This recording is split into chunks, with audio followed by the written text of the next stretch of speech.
Welcome to another instalment of Inside London Scottish, and I'm delighted today to be joined by club captain Lewis Calder. Lewis, welcome. Thanks, David. Lewis, the team has gone on a phenomenal recent run. We've had 4 wins out of 4, but if you look back over the last few games, some games that actually, apart from the squad, I'm not sure many people would have thought we were going to win those games. Yeah, I think I think before Christmas it would have been hard to envisage that we would be picking up points, particularly away to sides like Cornish Pirates, at home to Bedford, Nottingham, pretty tough sides. But it's all really been built around defence. We seem to have, we've got a lot better structures in place. Everyone's working hard for each other, so I think it was building towards that. And the Newcastle game certainly set us off a lot more belief. And we just kicked on from there. I was going to say you almost missed out Newcastle at the beginning of that list, and I was going to pick you up on that. But that really was almost like a turning point for us this season, was it? Yeah, it was. Yeah, certainly. Easy conditions up there. Yeah. Well, I think a lot of people have said it was a bit of a leveller, but we've got a lot of attacking-minded backs, a lot of skillful backs. So I think it was a leveller for both teams. But I don't think we can quite measure how much we took out of that game. In terms of the belief, because we then went on, well, we now are on quite some roll, and I think a lot can be credited to the performance in that game, which was a real one that I don't think many particularly expected. Now, Bedford, you mentioned defence earlier. I think it was over 200 tackles were made in that game. I'm not sure how many against Nottingham, but the defence really has stepped up. Why is that? How has that come about? I think defensive-wise, it's just a case of belief, because I think you can have all the structures in the world, but as soon as you know that the guy next to you is going to, bust a gut to work harder, to get on your inside, get on your outside, make the tackle, then it just breeds that throughout the squad. And as soon as we had that against Newcastle, that was a sort of benchmark, and then we've really just, as I said, kicked on from there. And when you've got a good defence, it can just set a huge platform for you, and you know that when you've got the ball, you capitalise on that, but you're not going to leak points like we were doing early on in the season. It's very tiring though, isn't it? I mean, just playing rugby without the ball and constantly tackling, hitting guys coming through, that's incredibly tiring. Yeah, it is. Yeah, it is pretty tiring, especially sides like Nottingham and Bedford. They've all got big players coming through at you. Big players, but they're sort of renowned for their attacking. I think Nottingham had something like the best attack in the league and the second best defence. Yeah. So when you're going in against them, you're thinking how we're going to pick them apart. But as I said, as soon as you've got a solid defence, everyone relies on each other, then suddenly you can start to pick up points in attack. And we've not really had a problem with that throughout the season. We've always had pretty threatening attacking players. And also at the set piece, I've noticed, certainly from where I sit in the stand, looking at the line out and particularly the scrummage, we've taken some sides apart who would come down here backing themselves to actually take us apart. Yeah. Again, it's just it's a lot of work that's been done on the training pitch. Both James Buckland, we'll get Jim Evans down from Harlequins, particularly on the set piece front. We've made great strides there. The scrum was something that I think we've been strong on for the past couple of years, so it was even more important that we continue to work on that, because certain sides have begun to figure us out to an extent. So the guys are working hard. I can't take a huge amount of credit for that, but it's the front row boys and everyone pushing in behind them.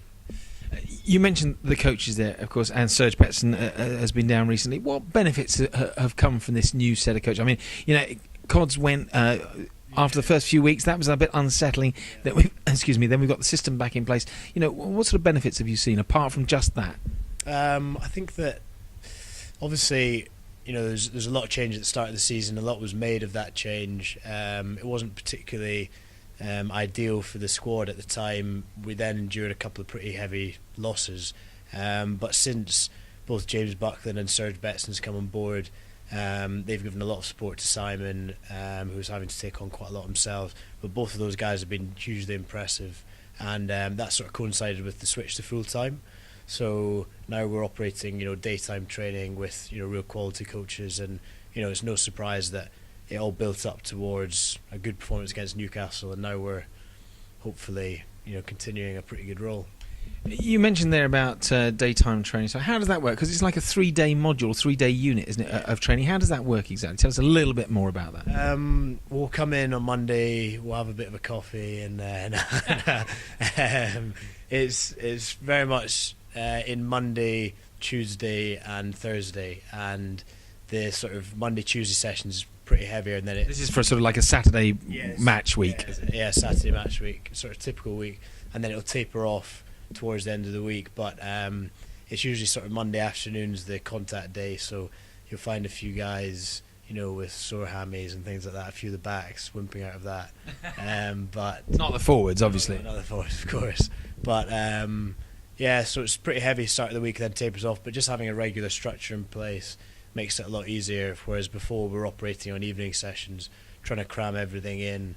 It was a bit of sort of information overload, and then getting to the weekend, and we're having guys coming in and out. So we've got a much more settled squad, settled training schedule. So, and I guess the proof of the pudding is in the eating, because we're seeing the results on the pitch, as a result of that. Tell us a little bit about the club captain role. What does that actually entail?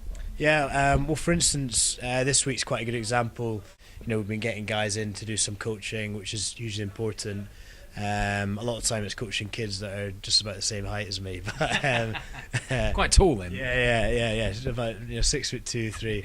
But and aside from that, it's attending exec meetings. I think that's hugely important, because you're able to witness the amount of work that's going on behind the scenes. To help prepare us.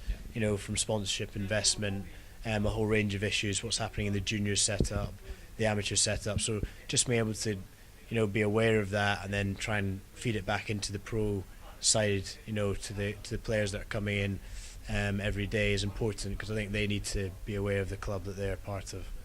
Now, look, we've got some games coming up at home. We've got Jersey, we've got Plymouth, we've got Bristol, and so on. I mean, Jersey's the next sort of challenge at home on the 2nd of March. It's particularly... There's one for us. We want to win that one, don't we? Because actually we went there and we lost earlier in the season. I think we were the first team possibly to lose to them. Was their first victory. Do we look at it game by game like that, or is it just another game? I suppose it's it's the cliche game on game, but it's very much been the case, because if we trail back to when we started to kick on, it's very much get Newcastle right, and then get Bedford at home right, and then and adapt to those teams. Yeah. So I don't think you can really plan a huge amount in advance. We're luckily, I think we have a weekend off, whereas I'm not sure, but Jersey may have to play this weekend.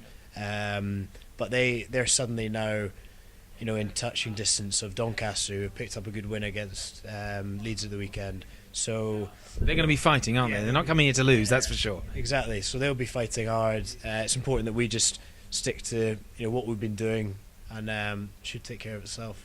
Now, look, just last question. What about the rest of the season? What's your personal ambition?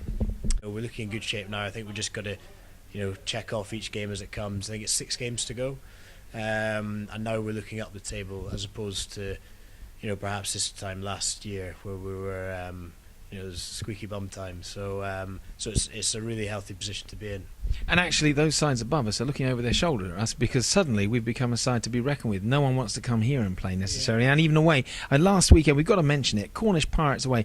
Very few teams go there and come away with a victory, and we were 17-0 down, and that speaks volumes for the squad and actually the feeling in the squad. Yeah, it does, and it's suddenly a case of needing the full replacements to play their role, because we subbed off a number of guys when we were behind, including myself. But then these guys come on and do a fantastic job. So, it's very much a squad effort, and because everyone's, getting the benefit out of that, everyone realises, what they need to do to put together an 80-minute performance to win the game, and it makes, bus journeys home a lot more enjoyable. And that's a long bus journey. Yeah, about 6.5 hours or so. So it's a lot more enjoyable, and when you win. The same with the supporters who are travelling down to watch. They've been absolute constants throughout the season, and it's good for them that we're actually starting to hit some form I give them some reward. Look, I do want to ask one very, I promise this is the last question. You mentioned there the supporters, and I have to say, the privilege of working here is fantastic. I love it on a Saturday when we got games. This season, the volume, I'm not sure numerically how much we've increased. I think we have increased, but the volume has been fantastic this season, the support. The guys really do appreciate it. Yeah, especially when we've been having a few sort of, dull performances at our end. It's been absolutely constant, and that's the fantastic thing about the club. There's been supporters here who have, watched the team after promotion, and last year it was a bit of a change of pace because, we didn't do as well, although we achieved our objective of, consolidating. So the support has just been absolutely fantastic, and hopefully we can just continue to reward them with their loyalty by winning. And I think it's showing. If I can just do a little advertisement, I think we're sold out for the lunch against Jersey. We've only got a few places against Plymouth and only a few places for the Deutsche Bank dinner. So if you want to get in and meet some of these guys and have a chat, get in there now, get on to the office. But Lewis, look, thanks so much, mate. And really, I think everybody really appreciates what you do as club captain and certainly what you do on the pitch. So I hope I'm going to see you on the pitch in the future games. Cheers. Thank you.